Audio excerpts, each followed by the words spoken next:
Hello everyone, welcome you all in GDC nursing.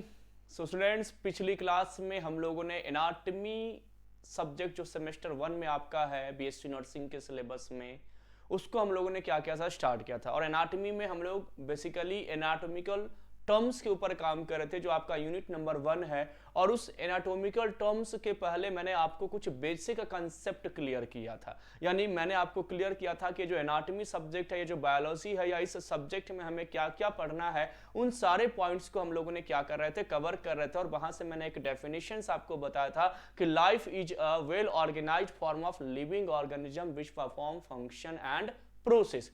उसी points को, उसी कंसेप्ट को हम लोग आगे लेकर के चलते हैं। मैंने पिछली क्लासेस में आपको ये क्लियर किया था कि कैसे बायोमॉलिक्यूल्स जो है वो लाइफ प्रोड्यूस करने के लिए क्या है, रिस्पॉन्सिबल हैं। और जब मैं डेफिनेशंस की बात करता हूं तो मैंने क्या बताया था कि जब हम लोग लाइफ के डेफिनेशंस पे आए थे तो बायोमॉलिक्यूल्स, वेल ऑर्गेनाइजेशन और फंक्शन, ये तीन अलग अलग पॉइंट्स हमें डिस्कस करने थे, जिसमें हमने बायोमॉलिक्यूल्स यहां पर कंफर्म कर लिए कि बायोमॉलिक्यूल्स लाइफ प्रोड्यूस करता है।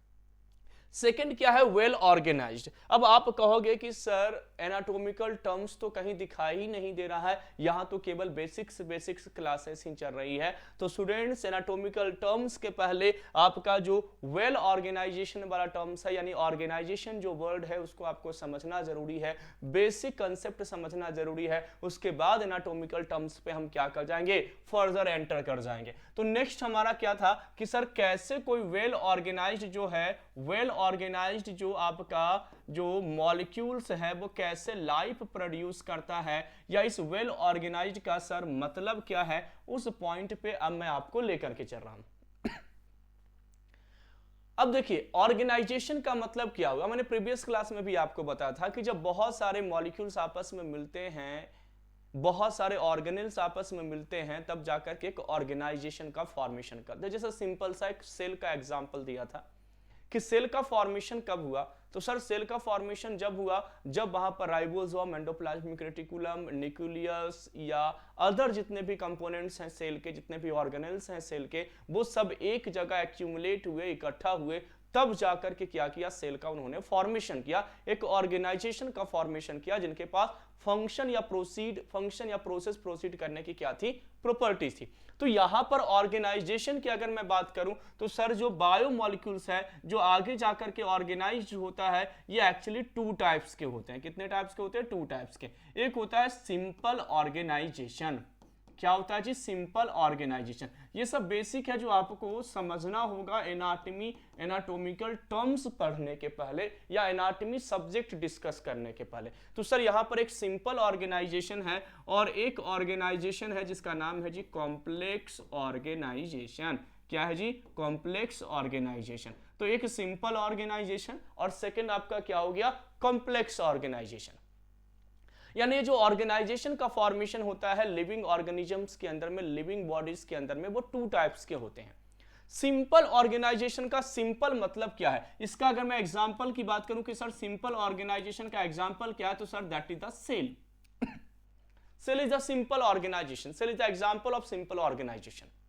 कुछ भी नहीं है, केवल एक सेल है, ये क्या है जी, सिंपल ऑर्गेनाइजेशन। और आपने पढ़ा होगा सेल का, अगर मैं सेल थ्योरी की बात करूं, स्लीडन एंड स्वान दो साइंटिस्ट थे जिन्होंने सेल थ्योरी दिया था, आप लोगों ने डिस्कस किया होगा। तो उन्होंने क्या बताया था कि cell is the basic fundamental unit of life. यानी अगर किसी लिविंग ऑर्गेनिजम्स को, अगर किसी लाइफ को बेसिक नीड, अगर मैं बात करूं कि बेसिक नीड क्या है सर, सबसे ज्यादा जरूरी क्या है सर, तो वो उन्होंने क्या बताया था, सेल। यानी किसी भी ऑर्गेनिजम्स को आप लिविंग कब कहोगे, जब उनके पास एटलीस्ट सिंगल सेल प्रेजेंट हो, कम से कम एक सेल तो जरूर प्रेजेंट हो, तब सर उस ऑर्गेनिजम्स को हम क्या कहेंगे, लिविंग ऑर्गेनिजम्स कहेंगे। तो simply cell is the example of simple organisation. यानी उस ऑर्गेनिज्म के पास कुछ भी नहीं है, केवल एक सेल है, यानी सिंपल ऑर्गेनाइजेशन है। जैसे होता है ना कि एक ऐसा घर है, बिल्कुल सिंपल है, एक ही रूम है, एक किचन है, ये है वो है, सब कुछ ये सिंपल हो गया। और एक कॉम्प्लेक्स मतलब बहुत बड़ा है, समझ में आ गया। तो सिंपल का मतलब है कि सर उसके पास एक सेल है। और अगर मैं इसका भी एग्जांपल की बात करूं कि सर सिंपल ऑर्गेनाइजेशन में क्या एग्जांपल हो सकता है, तो यूनिसेलुलर ऑर्गेनिज्म।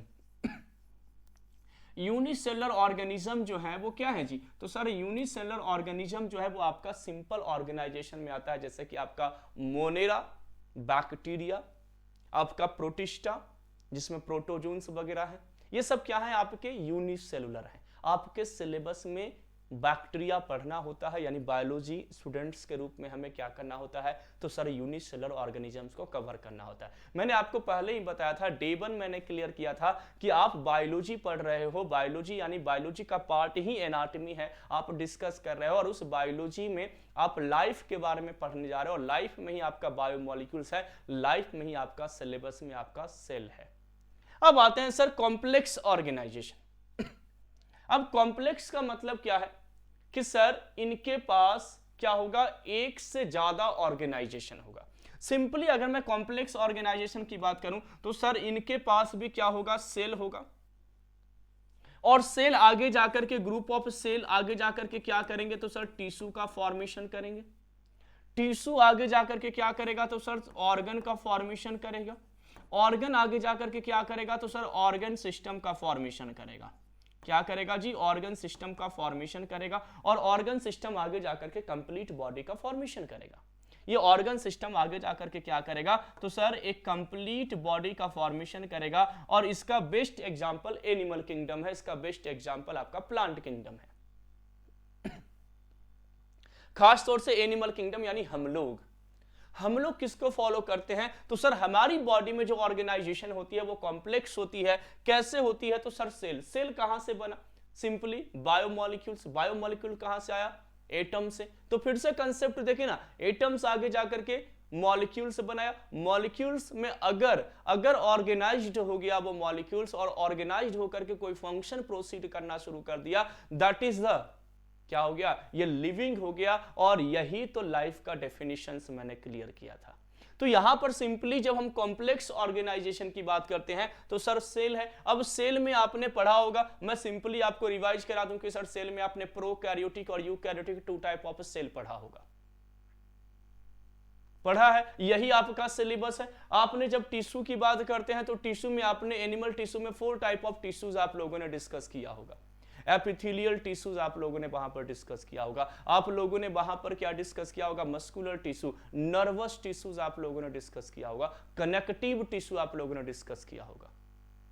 ये चारों क्या है, हमारे टिश्यूज, और ये सब आपके एनाटॉमी में पढ़ना। यूनिट नंबर 1 में ही आपको सेल है जी, सेल के बाद आपको टिश्यू है। जब हम सेल पढ़ेंगे तो यूकैरियोटिक प्रोकैरियोटिक दोनों सेल के बारे में डिस्कस करेंगे। तो आपका सिलेबस आया ना, ये क्या है, वेल ऑर्गेनाइजेशन से आया। ये सिलेबस आपके लाइफ के डेफिनेशन से ही निकल के आ रहा है कि सर हमें आने वाले टाइम में एनाटॉमी में क्या पढ़ना है, तो सर प्रोकैरियोटिक के बारे में पढ़ना है, यूकैरियोटिक के बारे में पढ़ना है। अगर मैं एनाटॉमी की बात करूं तो सर टिश्यू में हमें क्या पढ़ना है, तो सर एपिथेलियम टिश्यू है, कनेक्टिव टिश्यू है, मस्कुलर टिश्यू है, नर्वस टिश्यूज है, इन टिश्यूज के बारे में पढ़ना है। अगर मैं ऑर्गन की बात करूं तो ऑर्गन में सर स्टमक है, लंग्स है, लीवर है, किडनी है, इंटेस्टाइन है, आईज है, सब तो ऑर्गन है। इन ऑर्गन्स के बारे में आपको एनाटॉमी में डिस्कस करना है। और इसके बाद ऑर्गन सिस्टम यानी डिफरेंट टाइप ऑफ ऑर्गन आगे जाकर के क्या करते हैं, तो सर ऑर्गन सिस्टम का फॉर्मेशन करते हैं। मैं अगर ऑर्गन सिस्टम के एग्जांपल की बात करूं कि सर ऑर्गन सिस्टम में कौन कौन से एग्जांपल हैं, तो आपके सामने मैं एग्जांपल अगर रखूं ऑर्गन सिस्टम की, तो फर्स्ट आप लोग की अगर मैं बात करूं एंटीगुमेंट्री सिस्टम। देखिए ऑर्गन सिस्टम बहुत सिंपल है, और वही ऑर्गन सिस्टम आपको एनाटॉमी में पढ़ना होता है, यही ऑर्गन सिस्टम आपको फिजियोलॉजी में पढ़नी होती है। इन्हीं ऑर्गन सिस्टम्स के बारे में हम पूरे सिलेबस में डिस्कस करने वाले हैं। जैसे मान के चले सर एक सिस्टम है जिसका नाम है जी एंटीगुमेंट्री सिस्टम। एंटीगुमेंट्री सिस्टम, एंटीगुमेंट्री सिस्टम का काम क्या है, एंटीगुमेंट्री सिस्टम का काम क्या है, तो सर बेसिकली जो हमारा आउटर सरफेस होता है जैसे हेयर्स, नेल्स, इन सब की ग्रोथ के लिए ह्यूमन बॉडी दुनिया की सबसे बेस्ट बॉडी क्यों मानी जाती है। ह्यूमन बॉडी दुनिया की बेस्ट बॉडी इसलिए मानी जाती है क्योंकि इसके पास सिस्टम है, हर एक काम को स्पेसिफिक पार्ट को दिया गया है। लंग्स को, रेस्पिरेटरी सिस्टम को काम दिया गया कि आपको ऑक्सीजन इनहेल करना है, CO2 को छोड़ना है, इसके अलावा इनके पास कोई काम नहीं है। डाइजेस्टिव सिस्टम का काम है कि आपको डाइजेशन करना है। अगर मैं बोलूं रेस्पिरेटरी सिस्टम को कि तुम आज डाइजेशन का काम कर लो, फूड को तुम डाइजेस्ट कर लो, डाइजेस्टिव सिस्टम को मैं रेस्ट दे देता हूं, या डाइजेस्टिव सिस्टम हमारा खराब हो चुका है, बीमार हो चुका है, तो क्या रेस्पिरेटरी सिस्टम डाइजेस्टिव सिस्टम का काम करेगा? बिल्कुल भी नहीं। जिसका जो काम है वही काम करेगा। यानी स्पेसिफिक प्रॉपर्टीज के लिए हमारी बॉडी में सिस्टम तैयार किया गया है, और इसीलिए ह्यूमंस बीइंग्स की बॉडी जो है वो दुनिया की सबसे बेस्ट बॉडी है। हर एक काम करने के लिए हमारे नेचर ने अलग अलग यहां पर क्या दिया है जी? सिस्टम दिया है। उसी में से एक सिस्टम है जिसका नाम है एंटीगुमेंट्री सिस्टम। यानी ये जो हेयर्स है सर, ये जो हमारा नेल्स है, इनकी प्रॉपर ग्रोथ के लिए हमारे पास जो सिस्टम है वो क्या है जी? एंटीगुमेंट्री सिस्टम है। इसका काम है कि आपको इसकी ग्रोथ करवानी है। सेकंड में अगर बात करूं तो ये आपने जैसे ही आपने अपने स्कल पे हाथ रखा तो क्या है? बोन्स है, यानी sir that is the skeletal system. तो सेकंड एग्जांपल सब आपको याद हो जाएगा। सेकंड क्या है जी? Skeletal system. और ये सब आपका सिलेबस है एनाटॉमी में, ये सबके सब आपके सिलेबस हैं एनाटॉमी में, ये सब आपके सिलेबस हैं। स्केलेटल सिस्टम आपको डिस्कस करना है। जब हमने जैसे ही हाथ यहां पे रखा तो हमें स्कल नजर आया, स्कल फील हुआ, that is the skeletal system. और हाथ जैसे ही हमने यहां पे रखा तो हमें टच सेंसेशन फील हुआ। मुझे ऐसा लगा कि किसी ने मेरे सर पे हाथ रखा है। टच सेंसेशन के लिए या किसी भी टाइप ऑफ सेंसेशन को फील कराने के लिए जो सिस्टम रिस्पॉन्सिबल होता है उसको हम क्या कहते हैं? Nervous system. तो देखिए ना, तीसरा ऑर्गन सिस्टम का एग्जांपल आपको मिल गया student, that is the nervous system. क्या मिल गया? नर्वस सिस्टम मिल गया। जब हम इसके अंदर गए तो हमें क्या मिलेगा? तो सर इसके अंदर हमें मसल्स मिलेंगे, that is the muscular system. Muscle से रिलेटेड जितने भी पॉइंट हैं सब आपको कहां पर डिस्कस करने हैं? Muscular system. और ये सब आपके सिलेबस, ये सब आपके एनाटॉमी के अंदर में क्या करना है? पढ़ना है। मस्कुलर सिस्टम जब हमने उसको ओपन किया तो मुझे उसमें ब्लड दिखाई दिया, ब्लड वेसल्स दिखाई दिए, यानी that is the circulatory system, जहां पर कार्डियोवैस्कुलर सिस्टम भी आएगा, हार्ट भी आएगा और ब्लड वेसल्स भी आएगा। यानी सर यहां पर हमें क्या मिला? तो सर यहां पर हमें सर्कुलेटरी सिस्टम मिला। क्या मिला जी? सर्कुलेटरी सिस्टम मिला सर। और सर्कुलेटरी सिस्टम को हम सीवीएस के नाम से जानते हैं, यानी कार्डियोवैस्कुलर सिस्टम के नाम से जानते हैं। तो integumentary system, skeletal system, nervous system, muscular system, circulatory system. Circulatory मतलब यहां नहीं, पूरी बॉडी में है, हार्ट आपका और ब्लड वेसल्स, ब्लड का सर्कुलेशन करता है, that is the circulatory system. इसी को तो हम सर्कुलेटरी सिस्टम कहते हैं सर। और सर्कुलेटरी सिस्टम आपका सीवीएस यानी कार्डियोवास्कुलर सिस्टम है, आपको पढ़ना है, बहुत कॉम्प्लिकेटेड ये सिस्टम है। अब और नीचे आते हैं तो हमें रेस्पिरेशन के लिए रेस्पिरेटरी सिस्टम, तो 6 नंबर पे आपको क्या मिल जाता है? तो सर 6 नंबर पे आपको मिलता है जी रेस्पिरेटरी सिस्टम। क्या मिलते हैं? तो सर रेस्पिरेटरी सिस्टम हमें देखने को मिलता है। और आगे हम आते हैं 7th नंबर पे, तो हमें क्या मिलेगा? रेस्पिरेटरी के नीचे क्या है? Digestive system. तो देखते जाइए ना, आप अपनी बॉडी पे अप्लाई कीजिए, याद नहीं करना है इसको, सबको आपको अप्लाई करना है स्टूडेंट, सब आपको अप्लाई करना है अपने ऊपर। डाइजेस्टिव सिस्टम हो गया। और नीचे आते हैं तो सर हमारे पास क्या है? एंडोक्राइन सिस्टम है, हार्मोन्स हैं। एंडोक्राइन तो सर वैसे पीनियल ग्लैंड यहां भी प्रेजेंट है, मैं पूरे सिस्टम्स की बात कर रहा हूं। तो सर यहां पर नेक्स्ट हमारी बॉडी में क्या है? एंडोक्राइन सिस्टम, जिसको हार्मोनल सिस्टम के नाम से भी जानते हैं। हार्मोन्स को कंट्रोल करने के लिए सर हमारी बॉडी में एंडोक्राइन सिस्टम है। उसके बाद क्या है? तो इम्यूनिटी के लिए, यानी जो भी पैथोजेनिक ऑर्गेनिजम्स है उससे हमें बचाने के लिए हमारे पास क्या है जी? तो सर हमारे पास एंटीबॉडी वाली जो सिस्टम है जिसको हम क्या कहते हैं? Immune system. यानी सर हमें हमारी बॉडी में क्या मिल जाएगा? तो सर इम्यून सिस्टम मिल जाएंगे। इसके अलावा क्या है? और नीचे आते हैं तो सर हमारे पास किडनी है, यूरेटर है, ब्लैडर है, यूरेथ्रा है, यानी एक्सक्रीटरी सिस्टम है जो वेस्ट मटेरियल को बाहर करने के लिए रिस्पॉन्सिबल है। तो सर नेक्स्ट हमारा क्या है? तो सर एक्सक्रीटरी सिस्टम कौन सा है जी? तो सर एक्सक्रीटरी सिस्टम हो गया, ये भी आपके एनाटॉमी में पढ़ना है। And finally and the last that is the reproductive system. क्या है जी? रिप्रोडक्टिव सिस्टम, जो कि रिप्रोडक्शन कराने के लिए क्या होते हैं?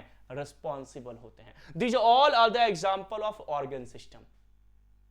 और यही आपको डिस्कस करना है। आपके सिलेबस में क्या है, तो सर आपको सेल पढ़ना है, प्रोकैरियोटिक, यूकैरियोटिक, आपको टिश्यू पढ़ना है, epithelial tissue, connective tissue, muscular tissues, nervous tissues, आपको ऑर्गन्स के बारे में एनाटॉमी में डिस्कस करना है कि हार्ट का एनाटॉमी क्या है, लंग्स का एनाटॉमी क्या है, आपके लीवर का एनाटॉमी क्या है, आपके इंटेस्टाइन का क्या है, स्टमक्स का क्या है, स्प्लीन का क्या है, पैनक्रियास का क्या है, हर एक ऑर्गन का एनाटॉमी आपको डिस्कस करना है। देन आपको उसका ऑर्गन सिस्टम पे जाना है और इन ऑर्गन सिस्टम्स को आप एनाटॉमी में पढ़ेंगे। ये सारे ऑर्गन सिस्टम मिलकर के एक कंप्लीट ह्यूमन बॉडी का फॉर्मेशन करता है और इसी ह्यूमन बॉडी के एनाटॉमी और फिजियोलॉजी को हमें क्या करना है, यहां पर डिस्कस करना है। तो कैसे कैसे एक वेल ऑर्गेनाइजेशन, एक बॉडी का फॉर्मेशन किया, समझ में आ गया। मैंने आपको क्या बताया था कि लाइफ यानी लिविंग ऑर्गेनिजम्स क्या है, well organised form of biomolecules. और मैंने कल आपको प्रूफ किया था प्रीवियस क्लासेस में कि सर बायोमॉलिक्यूल्स लाइफ कैसे प्रोड्यूस करता है, ये मैंने क्लियर किया। और आज वाली क्लासेस में मैं आपको ये प्रूफ करके दिया कि सर वेल ऑर्गेनाइजेशन कैसे कंप्लीट बॉडी का फॉर्मेशन कर रहा है। सॉरी, यानी बॉडी का फॉर्मेशन कहां से हुआ, तो इस ऑर्गेनाइजेशन से हुआ सर। इस ऑर्गेनाइजेशन से क्या हुआ, ये कंप्लीट बॉडी का फॉर्मेशन हुआ। मैंने आपको डेफिनेशंस में क्या क्लियर किया था, मैंने आपको डेफिनेशंस में ये क्लियर किया था कि केवल वेल ऑर्गेनाइजेशन से काम नहीं चलेगा जब तक उसमें फंक्शन और प्रोसेस ना आ जाए। यानी अगर मान के चलिए कि सर, अगर मान के चले कि अगर कोई बच्चा है, छोटा बेबीज है या कोई ह्यूमन बींग्स है, उसके पास ये सारे सिस्टम प्रेजेंट हैं, सारे ऑर्गन प्रेजेंट है, हर एक चीज को फुलफिल कर रहा है, लेकिन फंक्शनिंग नहीं है। फंक्शनिंग नहीं है मतलब काम नहीं कर रहा है। फंक्शनिंग नहीं है इसका मतलब काम नहीं कर रहा। तो इसका मतलब क्या होगा जी, मेरे पास सर सारे सिस्टम है, मेरे पास सर्कुलेटरी सिस्टम भी है, कार्डियोवास्कुलर सिस्टम है, लेकिन काम नहीं कर रहा। एक्सक्रीटरी सिस्टम है, काम नहीं कर रहा। आपका रेस्पिरेटरी सिस्टम है, काम नहीं कर रहा। डाइजेस्टिव सिस्टम है, काम नहीं कर रहा। इम्यून सिस्टम है, काम नहीं कर रहा। तो क्या मैं लिविंग्स हूं या नॉन लिविंग्स हूं? तो सिंपली आप कहोगे सर आप नॉन लिविंग, आप जिंदा नहीं है, मर चुके हैं।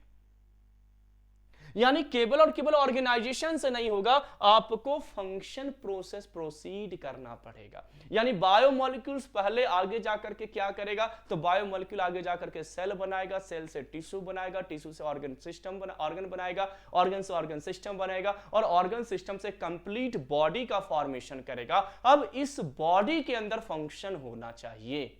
ये जितने भी ऑर्गन है, जितने भी ऑर्गन सिस्टम है, जितने भी टिश्यूज हैं, जितने भी सेल हैं, उनका अपना काम होना चाहिए, उनका फंक्शन होना चाहिए। तब जाकर के आप कहोगे कि सर लिविंग ऑर्गेनिज्म जो है वो लिविंग है या नहीं है। अब ये फंक्शन एंड प्रोसेस होता क्या है और कैसे ये लिविंग ऑर्गेनिजम्स का क्या कर रहा है जी, ये डिटरमाइन कर रहा है या लिविंग ऑर्गेनिजम्स को कंफर्म कर रहा है किसी भी ऑर्गेनिज्म को कि लिविंग है या नहीं है, यानी इसके पास लाइफ है या लाइफ नहीं है।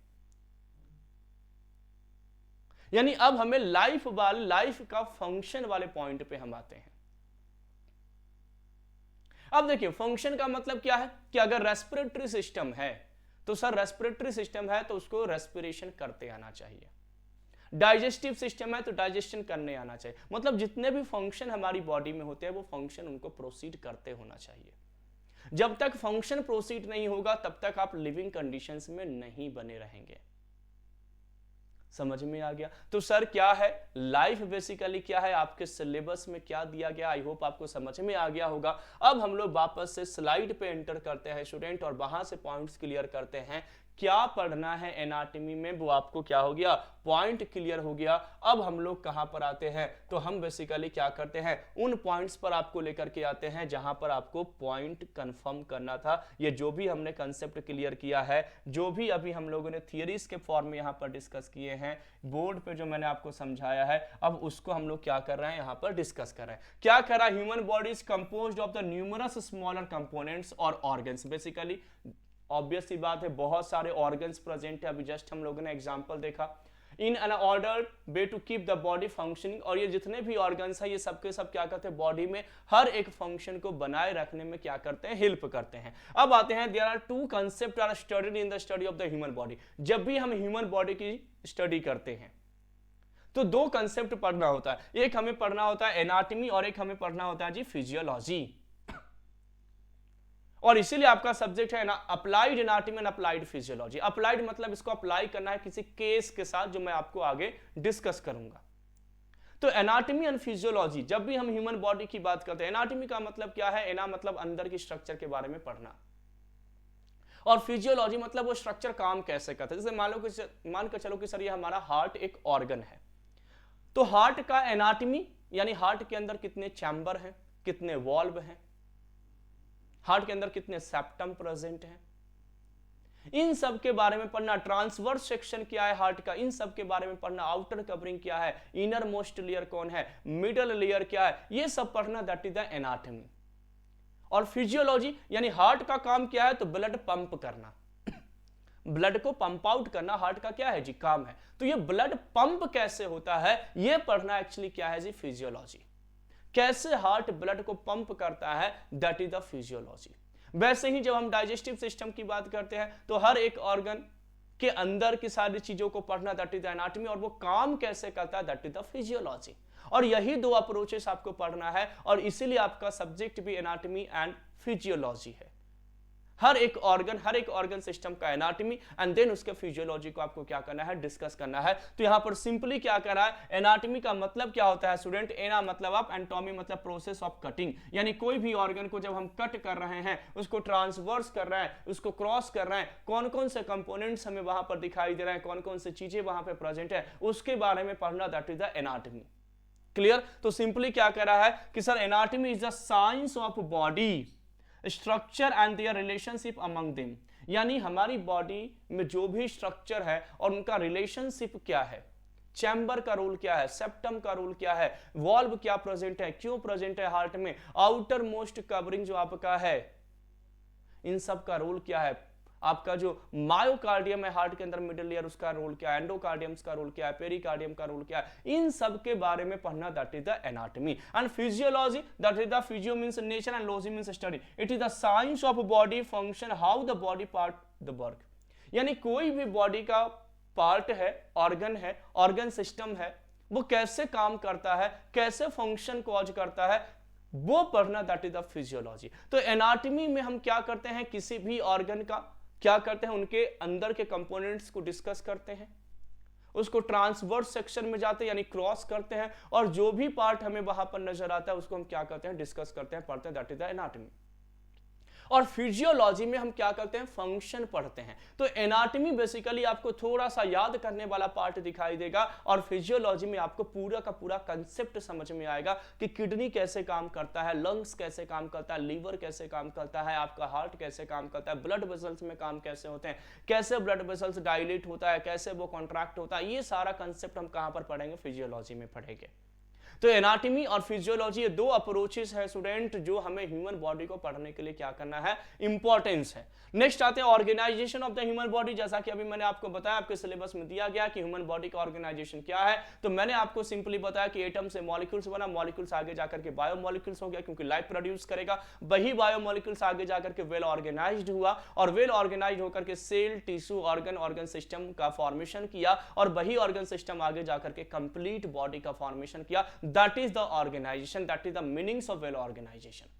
क्लियर? तो सिंपली क्या कर रहा है? The major level of organisation in the body from the simplest to the most complex are, that is the atoms, molecule, organelle, cell, tissue, organ system and the human organisms. यही तो मैंने clear किया ना, अभी मैं पिछले दो classes से आपको यही तो समझा रहा था कि sir organisation of human body क्या था। चाहता तो मैं डायरेक्ट आपको ये डायग्राम से चीजें क्लियर कर देता कि हमारी बॉडी एटम से बनी है, एटम आगे जाकर के मॉलिक्यूल्स बनाया है, मॉलिक्यूल्स आगे जाकर के ऑर्गन्स बनाए हैं, ऑर्गेनेल्स यहां पर बेसिकली डायग्राम से गलत दिया गया है, ऑर्गेनेल्स में हार्ट का नहीं होगा, ये ऑर्गन्स है जी, ऑर्गेनेल्स नहीं है, बेसिकली डायग्राम्स पे मत जाइएगा। ऑर्गेनेल्स मतलब जैसे मान के चलिए कि सर राइबोसोम हो गया, ऑर्गेनेल्स मतलब सर न्यूक्लियस हो गया, आपका एंडोप्लाज्मिक रेटिकुलम हो गया, ये सब क्या है? ऑर्गेनेल्स हैं।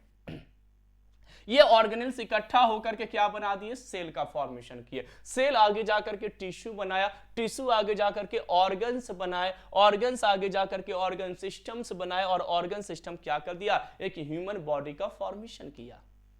That is the organisation of human body. अगर आपसे क्वेश्चन पूछा जाएगा आपके सेमेस्टर आपके कॉलेज लेवल एग्जाम में कि ऑर्गेनाइजेशन ऑफ ह्यूमन बॉडी क्या है, तो सिंपली आपको एटम से शुरू करना है, एटम से मॉलिक्यूल, मॉलिक्यूल से आपका ऑर्गेनेल्स, ऑर्गेनेल्स एक्यूमुलेट होकर के सेल, सेल देन आगे जाकर के group of cell tissue, tissue आगे जाकर के ऑर्गन, ऑर्गन आगे जाकर के ऑर्गन सिस्टम, और ऑर्गन सिस्टम से कंप्लीट ह्यूमन बॉडी का फॉर्मेशन हुआ। सेल कितने टाइप्स के होते हैं, टिश्यू कितने टाइप्स के होते हैं, ऑर्गन सिस्टम्स कितने टाइप्स के होते हैं, ऑर्गन्स कौन कौन से होते हैं, ये सब एग्जांपल्स मैंने इस क्लास में आपको क्लियर कर दिया।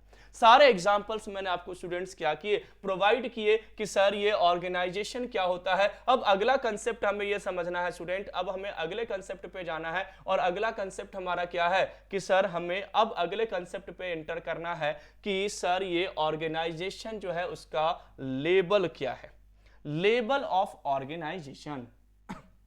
ठीक है, तो सर देखिए levels of structural organisation of the human body, simple simple सा जो अभी मैंने आपको क्लियर किया ना, उसी कंसेप्ट को यहां पर देख रहे हैं कि ह्यूमन बॉडी का लेवल क्या है। तो फर्स्ट लेवल क्या है जी, केमिकल लेवल, एटम्स, मॉलिक्यूल्स, ये सब क्या है, chemicals. Then cellular level, then tissue, then organ system, ये ऑर्गेनिजम्स का क्या है जी, लेवल है। अगर आपसे क्वेश्चन पूछा जाता है कि level of structural organisation of the human body, तो आपको यही आंसर लगाना है।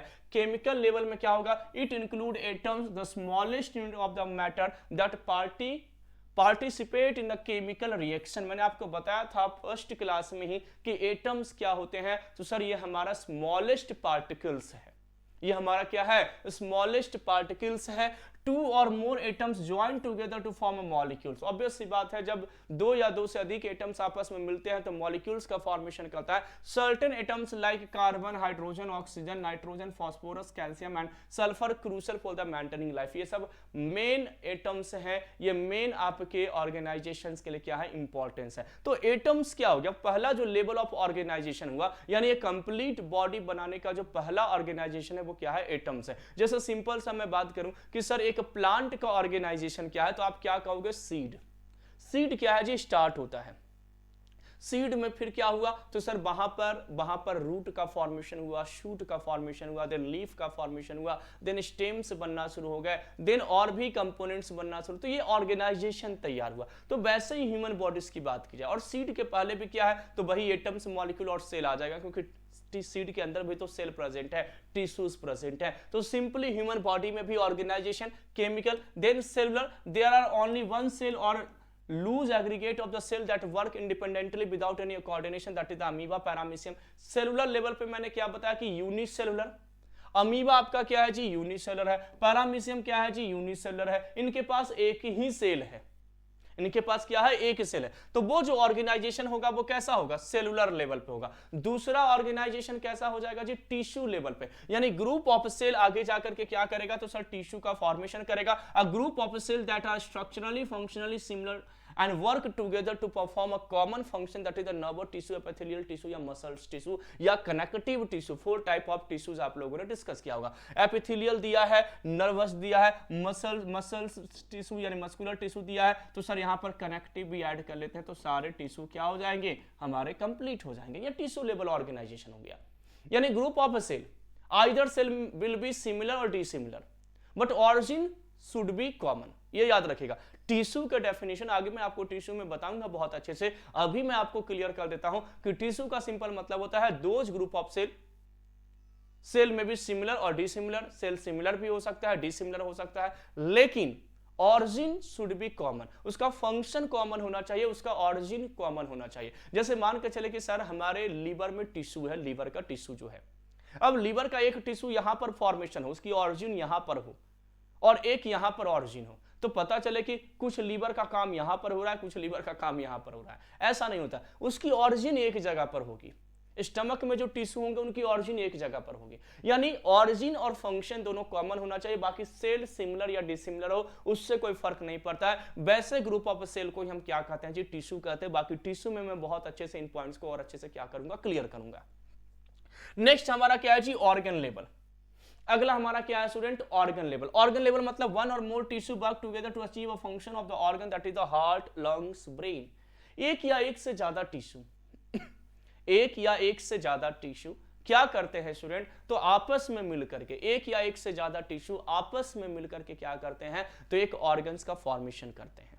जैसे हार्ट एक ऑर्गन है, लंग्स एक ऑर्गन है, लीवर एक ऑर्गन है, किडनी एक ऑर्गन है, स्टमक एक ऑर्गन है, एसोफेगस एक ऑर्गन है, इंटेस्टाइन एक ऑर्गन है। तो ये ऑर्गन का फॉर्मेशन कौन करता है, तो सर एक या एक दो या दो से अधिक टिश्यू मिलकर के करते हैं। तो सिंपली सबसे पहला ऑर्गेनाइजेशन केमिकल लेवल पे, जहां पर एटम से मॉलिक्यूल्स बनते हैं, मॉलिक्यूल्स आगे जाकर के ऑर्गेनेल्स बनाता है, वो ऑर्गेनेल्स आगे जाकर के सेलुलर लेवल ऑफ ऑर्गेनाइजेशन तैयार करता है, यानी सेल बनाना शुरू किया गया। वो सेल आगे जाकर के ग्रुप ऑफ सिमिलर और dissimilar cell having common origin और कॉमन फंक्शन आगे जाकर के टिश्यू लेवल ऑर्गेनाइजेशन तैयार करता है, यानी बॉडी में टिश्यू बनाना शुरू करता है। वो टिश्यू आगे जाकर के ऑर्गन्स लेवल ऑर्गेनाइजेशन स्टार्ट करते हैं, ऑर्गन्स का फॉर्मेशन करते हैं। सिंपली मैंने आपको एग्जांपल भी बताया था कि जब दो मेल और फीमेल गैमेट फ्यूज्ड होते हैं तब एक सेल का फॉर्मेशन होता है, जिसको हम जाइगोट कहते हैं, डिप्लॉइड नेचर का होता है। वो सेल आगे जाकर के, अच्छा ये जो मेल गैमेट फीमेल गैमेट क्या है जी, बायोमॉलिक्यूल्स हैं, यानी केमिकल लेवल पे ऑर्गेनाइजेशन स्टार्ट किया, मैंने आपको क्लियर किया था। वो दोनों फ्यूज होकर के क्या किए, तो सेलुलर लेवल ऑर्गेनाइजेशन तैयार किए, जिसको जाइगोट कहते हैं, जो आगे जाकर के ब्लास्टुला ग्लास्टुला वगैरह का फॉर्मेशन करता है। वो सेलुलर आगे जाकर के टिश्यू लेवल ऑर्गेनाइजेशन स्टार्ट करता है, बॉडी में टिश्यू बनाना शुरू होता है। टिश्यू के बाद क्या बनते हैं जी, ऑर्गन्स बनना शुरू होते हैं, यानी उस बेबीज के अंदर में ड्यूरिंग एम्ब्रियोनिक डेवलपमेंट के दौरान टिश्यू बनना स्टार्ट होता है, और वो टिश्यू आगे जाकर के ऑर्गन्स बनाना शुरू करते हैं बेबीज के अंदर में, और वो ऑर्गन आगे जाकर के ऑर्गन सिस्टम तैयार करता है। और वो ऑर्गन सिस्टम जब तैयार हो जाती है और उसमें फंक्शनिंग प्रॉपर्टीज आ जाती है, काम करने की प्रॉपर्टीज आ जाती है, तो वो बेबीज का फॉर्मेशन करता है, एक नई और लाइफ का फॉर्मेशन करता है, एक लिविंग ऑर्गेनिजम्स का फॉर्मेशन करता है। तो सिंपली यहां पर वही पॉइंट है, ऑर्गन लेवल आगे जाकर के ऑर्गन सिस्टम तैयार करेगा। Like an organ system is a collection of organ. Organ system क्या है जी, कलेक्शंस ऑफ ऑर्गन। जैसे डाइजेस्टिव सिस्टम की मैं बात करूं तो सर माउथ है, एसोफेगस है, स्टमक है और इंटेस्टाइन है। इंटेस्टाइन में सर स्मॉल इंटेस्टाइन है, लार्ज इंटेस्टाइन है। स्मॉल इंटेस्टाइन में सर ड्यूडेनम, जेजुनम, इलियम है। लार्ज इंटेस्टाइन में सर क्या है, तो सर सीकम प्रेजेंट है, अपेंडिक्स है सर, असेंडिंग कोलॉन है, ट्रांसवर्स कोलॉन है, आपका डिसेंडिंग कोलॉन है सर, रेक्टम है सर, एनस है सर। ये सब क्या है, ये सब क्या है, आपके ऑर्गन्स हैं। ये ऑर्गन्स जाकर के एक सिस्टम का फॉर्मेशन किया, जिसको हम ऑर्गन सिस्टम, यानी कलेक्शन ऑफ ऑर्गन मिलकर के क्या किया, तो सर एक सिस्टम बनाया, that is the organ system. Work together to perform a similar function. अच्छा ऑर्गन सिस्टम, अच्छा ऐसा नहीं कि रेस्पिरेटरी और डाइजेस्टिव एक हो जाएगा, नहीं, जो जिसका काम है, जितने भी सिस्टम, जितने भी ऑर्गन्स हैं, बेसिकली अगर मैं ऑर्गन्स की बात करूं तो वैसे ऑर्गन जो कॉमन फंक्शन के लिए जाने जाते हैं, जैसे मान के चलो डाइजेशन के लिए जाना जाता है, स्मॉल इंटेस्टाइन डाइजेशन करता है, लार्ज इंटेस्टाइन डाइजेशन करता है, स्टमक डाइजेशन करता है। तो ये क्या हो गया, एक सिस्टम बना दिया। तो सिस्टम मतलब क्या है, जैसे ब्लड का सर्कुलेशन कौन करता है, हार्ट। ब्लड का सर्कुलेशन कौन करता है, ब्लड वेसल्स, यानी वेन्स, आर्टरी, कैपिलरीज। तो ये क्या हो गया, एक सिस्टम हो गया। यानी वैसे ग्रुप ऑफ ऑर्गन या वैसे कलेक्शन ऑफ ऑर्गन जिनके पास कॉमन फंक्शन है, वो मिल करके एक सिस्टम का फॉर्मेशन करते हैं, जिसको हम लोग क्या कहते हैं, ऑर्गन सिस्टम्स कहते हैं। जिसे हम लोग क्या कहते हैं, जिसे हम सर ऑर्गन सिस्टम के नाम से जानते हैं। और ऑर्गन सिस्टम का एग्जांपल दिया गया है स्टूडेंट, जैसे कि डाइजेस्टिव सिस्टम ब्लड प्रेशर्स के लिए है, रीनल सिस्टम्स किडनीज के लिए है, सर्कुलेटरी सिस्टम्स हैं, आपके नर्वस सिस्टम है। तो यहाँ पर ब्लड प्रेशर्स को हम हटा सकते हैं, तो एक डिसऑर्डर एज ए पैथोलॉजी में आएगा। डाइजेस्टिव सिस्टम है, रीनल सिस्टम्स आपके हैं, सर्कुलेटरी सिस्टम है, नर्वस सिस्टम है, और मैंने आपको यहाँ पर बहुत सारे और सिस्टम्स के एग्जाम्पल दिए थे। ये सब सिस्टम्स हो गया। और उसके बाद ऑर्गेनाइजेशन का क्या हुआ है, फॉर्मेशन हुआ जी। तो केमिकल लेवल हो गया, सेलुलर लेवल हो गया, टिश्यू लेवल हो गया, ऑर्गन लेवल हो गया, ऑर्गन सिस्टम लेवल हो गया, या तो ऑर्गेनिजम्स लेवल हो गया। An organism level where all 11 organ system function in the human organism, the whole living person, example human body। यानी यहां पर अब पूरी ह्यूमन बॉडी आ जाएगी। पूरी ह्यूमन बॉडी यहां पर क्या हो जाएगी जी, कवर हो जाएगी, जिसमें पूरे ऑर्गन सिस्टम प्रेजेंट है। तो सिस्टम्स यानी जो मैंने ऑर्गेनाइजेशन की बात किया कि सर ऑर्गेनाइजेशन की जो मैंने आपको बताया कि ऑर्गेनाइजेशन क्या क्या है, उसको हमने क्या कर लिया, यहां पर क्लियर कर लिया। तो सिंपली प्रीवियस क्लासेस और आज वाली क्लासेस में स्टूडेंट हम लोगों ने क्या डिस्कस किया, मैं रिकॉल करा देता हूं। एनाटॉमिकल टर्मिनोलॉजी पे हम लोग एंटर किए हैं। एनाटॉमिकल टर्मिनोलॉजी पढ़ने के पहले थोड़ा सा बेस याद करना बहुत जरूरी है। और बेसिक कंसेप्ट आपका था जी ऑर्गेनाइजेशन। तो ऑर्गेनाइजेशन की अगर मैं बात करूं यानी लिविंग ऑर्गेनिजम्स का ऑर्गेनाइजेशन क्या है, तो chemical level organisation, cellular level organisation, tissue level organisation, organ level organisation, organ system level organisation, ये आपका ऑर्गेनाइजेशन है जी। इस ऑर्गेनाइजेशन को जो बेसिक कंसेप्ट आपका है वो मैंने आपको क्या कर दिया, कंप्लीट कर दिया। अगली क्लास में हम लोग कहां पर एंटर करेंगे, एनाटॉमिकल टर्म्स पे एंटर करेंगे। आज वाली क्लास में और प्रीवियस क्लासेस में केवल और केवल मैंने बेसिक कंसेप्ट को क्लियर किया है, जहां पर मैंने आपको यह क्लियर किया कि कैसे लिविंग ऑर्गेनिजम्स का फॉर्मेशन हुआ, इस लिविंग ऑर्गेनिजम्स में हमें क्या क्या डिस्कस करना है, एनाटॉमी का मीनिंग्स क्या है, फिजियोलॉजी का मीनिंग्स क्या है, अप्लाइड एनाटॉमी और अप्लाइड फिजियोलॉजी का मतलब क्या है, ये सारे कंसेप्ट को मैंने क्या किया यहां पर कंक्लूड किया। एनाटॉमिकल टर्म्स पोजीशन वाइज क्या है या अलग अलग अप्रोचेस के साथ क्या करेंगे, हम अगली क्लासेस में इसको डिस्कस करेंगे। तो आप हमारे चैनल पे बने रहिएगा स्टूडेंट। मिलते हैं स्टूडेंट्स अगली क्लास में अगले कंसेप्ट के साथ। Thank you everyone for watching GDC and supporting GDC. Thank you, have a nice day.